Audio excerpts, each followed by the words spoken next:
properties, why can't they move the police department to one of these sites? Currently, there's no building on any one of those properties that suits the police department, and many of them are in TIF districts. And it was bought with TIF funds, which cannot technically be used for a police station. And then some of the properties are, say, at Belmont River, which is not a very good location strategically for a police station, which myself and the chief and a number of others, we actually looked at some of the properties the village owns, and they really don't work strategically for the policing needs. We utilized the police command, our chief of police, our two deputy chiefs. We brought in an expert for locating police stations, and this was the way it was used. Yes, sir?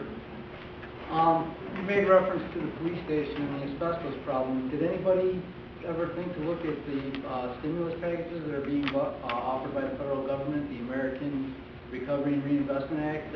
Yes, sir. There's grant money for asbestos abatement in there. You also mentioned a sunset clause. There's a sunset clause, I believe, in the current proposed firefighter collective bargaining agreement that there won't be any layoffs. So does that mean at the end of this contract that there are going to be layoffs?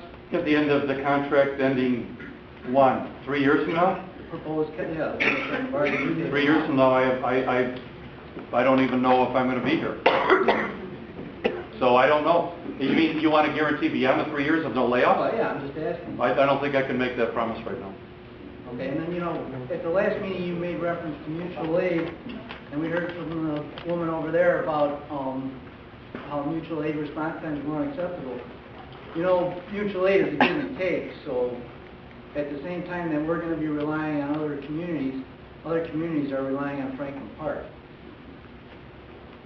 I appreciate your comment. We've worked out something with our command.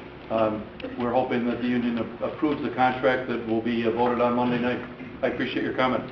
George? Yeah, I've got a question for the chief of police. I have some concerns about what I keep hearing about these stories. You know, I hear this one story about they raided a person, they had a problem with a drug dealer or something in the home, and they handcuffed the elderly couple. Am I right about this? I mean, that's totally unacceptable. Yeah, the incident was a warrant entry. I understand that, but they locked it. Let him finish. George, let him finish. Not knowing how many people are inside, okay, the entry is made. Everybody that's inside, okay, for safety reasons, are handcuffed. She didn't remain handcuffed. After everything was secured, the handcuffs were... You understand what I'm saying, though? You have an elderly, you got a handcuffed right here. God, no! You know what I'm saying? Come on. I mean, you got to draw a line on so the use of the word elderly, she was 50-something, I'm 53 years old. The use of the word elderly was used with the person who was trying to evade the police, and that person was the same age as me, as 53.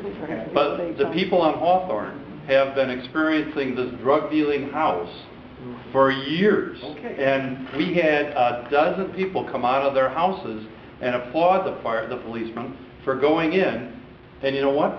We have zero tolerance when it comes to selling drugs in our neighborhood. They're right in the middle of a residential area. And you can be certain that if there's drug dealing going on in a residential area, and there's people in there that we know have been drug dealing, we're going to go in and we're going to secure the place. And I don't want people suggesting they were elderly if they're my age, because I think that's the short-term living. Go ahead. 7 years old, God willing, tomorrow. Okay, I'm older than you. Yes. But when they told me that there was, elderly people now, this I had concerns about. And when this person was driving down the street with this car incident where they killed this person, I mean, I'm just saying, are we being a little bit strong around here in what we're doing? Well, let's talk about this incident, because the person was driving in the opposite lanes on Mannheim into oncoming traffic. They had a record of psychiatric problems.